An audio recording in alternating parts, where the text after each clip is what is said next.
तो प्यारे बच्चों, आप लोग को इस वीडियो में हम आप लोगों को पूरा का पूरा फार्मूला देने वाले हैं प्यारे बच्चों। तो आप लोग इस जो आगे वाला चैप्टर है, यानी कि क्लास बिहार बोर्ड क्लास 8 का प्रश्नावली 8.2 है, जो भी है आपको लाभ और हानि पढ़ना है, ठीक है। और लाभ हानि ये सब से बहुत सारा जो भी है प्यारे बच्चों वो पढ़ना है, ठीक है। तो उसमें बहुत सारे प्रश्न हैं जो आप लोग को बहुत ज़्यादा फार्मूला का यूज है इसमें, ठीक है। तो महत्वपूर्ण सूत्र आप लोग को देखना बहुत ज़रूरी है, ठीक है। तो इस वीडियो में सिर्फ आप लोग को सब सभी जितना भी सूत्र है वही मिलेगा प्यारे बच्चों, ठीक है। तो इस वीडियो में देखिए और ज़रूर से ज़रूर इसको नोट डाउन कर लीजिएगा, ठीक है, ताकि आप लोग को कभी भी मतलब भूल नहीं पाइएगा, ठीक है। और कभी भी मतलब कि ज़रूरी पड़ सकता है इसको, ठीक है। चलिए हम लोग फार्मूला को देख लेते हैं। और लेकिन फार्मूला जो होता है ना, उसमें भी होता है क्रैमूल विक्रैमूल, इस तरह से आप लोग का है 8.2 में, ठीक ना। तो चलिए हम लोग समझते हैं कि क्रैमूल किसको कहते हैं सबसे पहले। तो क्रैमूल उसको बोलते हैं कि जिस दाम पर कोई वस्तु को खरीदा जाता है, ठीक है। यहाँ पे पेज मोड़ आ गया है, लेकिन पढ़ के सुना देंगे तो हो जाएगा ना। कि जिस दाम पर किसी वस्तु को खरीदा जाता है उसको क्या बोलते हैं, तो क्रैमूल बोलते हैं, ठीक है। आगे है विक्रैमूल। तो जिस दाम पर किसी वस्तु को बेचा जाता है उसको हम लोग विक्रैमूल बोलते हैं, ठीक है। अब आगे समझते हैं तो लाभ क्या है। तो देखिए, जब कोई वस्तु को कम में खरीदा जाता है, जब कोई वस्तु को मतलब कि क्रैमूल जो होता है वो मतलब इसको ऐसा समझ लो कि जब कोई वस्तु को कम में खरीदा गया और ज़्यादा में ओकरा से बेचा गया, 1 रुपये ज़्यादा में बेचल गया ना, तो वो का चीज़ है, लाभ हो जाएगा। क्रैमूल यानी कि बेचने वाला जो रेट है वो क्रैमूल से खरीदने वाला से क्या रहेगा, ज़्यादा रहेगा, तब वहाँ पे जो होगा वो लाभ होगा, ठीक है। यहाँ पर जो आप लोग बगल में देख भी सकते हो क्या लिखा हुआ है, तो विक्रैमूल जो है वो क्रैमूल से क्या है, तो ज़्यादा है, ठीक है।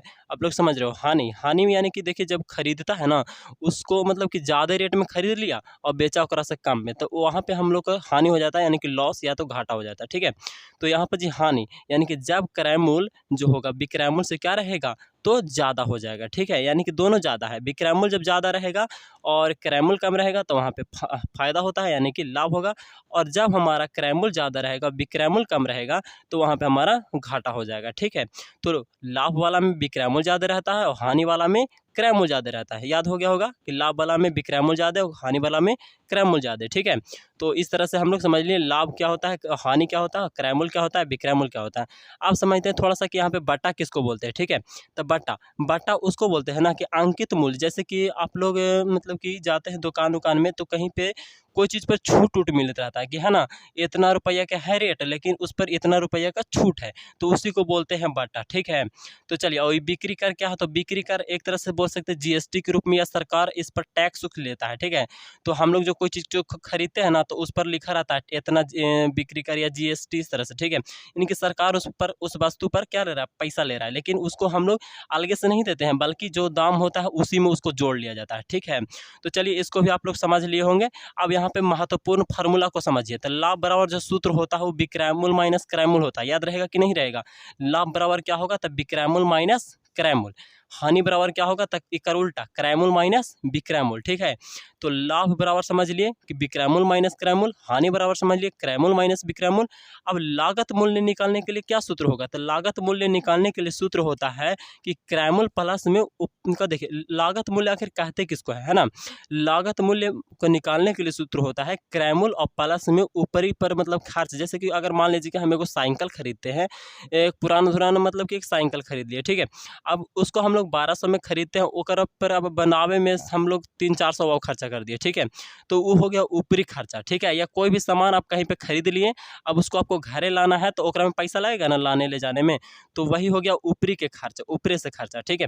तो क्रैमूल जो हुआ और जो ऊपरे से खर्चा हुआ, तो दोनों मिला के जो हुआ वो लागत मूल्य हो गया, ठीक है। तो आप लोग इतना समझ सकते हो, कोई भारी चीज़ नहीं है। लागत मूल्य निकालना हो तो जो खरीदते हैं जिस रेट में, उस रेट को, और उसमें से ऊपरी जो मतलब कि ओकरा पर खर्चा और किए लावे में या ले जाए में या कहीं पे या किसी तरह से और उसको बनाने में, है ना, तो वो हो गया आपका लागत मूल्य। दोनों को जोड़ देंगे क्रैमूल और ऊपरी वाला खर्च को, तो कौन हो जाएगा, लागत मूल्य हो जाएगा, ठीक है। आगे है लाभ प्रतिशत निकालने के लिए क्या होगा। देखिए हम लोग लाभ निकालना सीख लिए, तो लाभ प्रतिशत निकालने के लिए क्या होगा, तो लाभ गुने, अच्छा लाभ बटा क्रैमूल गुने में 100 कर दीजिए, या तो लाभ गुने 100 बटा क्रैमूल, ठीक है।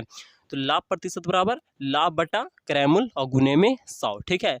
लाभ बटा क्रैमूल और गुने में 100, यानी कि जितना भी लाभ हुआ वो कराम, और बटा में क्रैमूल यानी कि जिस दाम पर खरीदा गया था, ठीक है, और गुने में 100। हानि प्रतिशत निकालना हो तो हानि ऊपर लिख देना है, और बटा में क्रैमूल जिस दाम पर खरीदा गया था और गुने में 100। चलिए यहाँ तक समझ गए।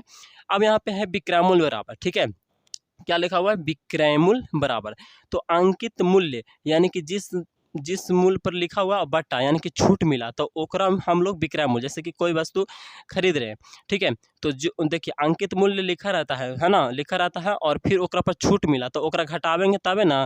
देखिए ये वाला छूट उट वाला बात रहेगा ना, तो वहाँ पे विक्रय मूल्य निकालना हो तो इस तरह से लगा सकते हैं फार्मूला, ठीक है। ये हर जगह यूज नहीं होगा, ठीक ना, लेकिन कहाँ पे यूज होगा, जब आपको छूट उट कहीं पे मिलता है कोई चीज़ को खरीदने पर, तो वहाँ पर जी विक्रय मूल्य के लिए हो जाएगा अंकित मूल्य जो लिखा हुआ है, और ओकरा में से घट जाएगा बट्टा वाला जो कि आपका ये छूट है, ठीक है, इतना रुपया छूट है ना, या इतना परसेंटेज छूट है।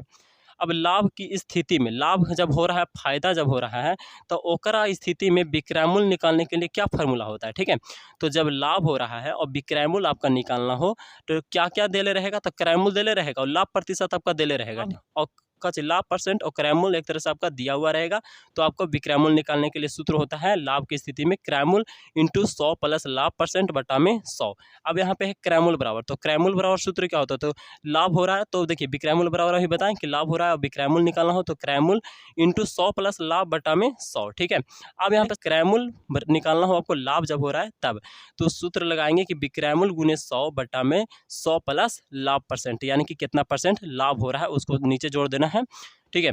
आगे हानि हो रहा है तब, अब हानि हो रहा है तब समझिए कि विक्रय मूल्य कैसे निकलेगा, तो हानि हो रहा है तो हमको विक्रय मूल्य निकालना है, तो क्रय मूल्य इंटू यानी कि क्रय मूल्य इंटू कर देंगे 100 माइनस हानि परसेंट और बटा में 100, इस तरह से समझ रहे हैं, क्रय मूल्य बराबर हो जाएगा इसी तरह से विक्रय मूल्य गुने 100 और बटा में 100 माइनस हानि परसेंट, ठीक है।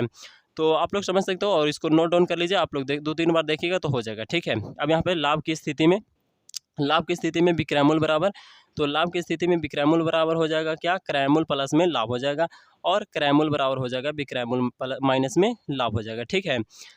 अब यहाँ पे है हानि की स्थिति में, तो हानि की स्थिति में विक्रय मूल्य जब निकालना रहेगा तो क्रय मूल्य देले रहेगा और हानि देले रहेगा, तो क्या कर देंगे क्रय मूल्य में से हानि को घटा देंगे तो वो हो जाएगा हमारा विक्रय मूल्य, हानि जब हो रहा है तब। और एक क्रय मूल्य निकालना हो और हानि हो रहा है तो हमको निकालने के लिए वो हो जाएगा विक्रय मूल्य प्लस में हानि, ठीक है, प्लस में हानि, विक्रय मूल्य प्लस हानि, यानी कि जे दाम पर बेचा गया और प्लस में उसको हानि जोड़ देंगे तो हो जाएगा आपका क्रय मूल्य जब हानि हो रहा है तब, ठीक।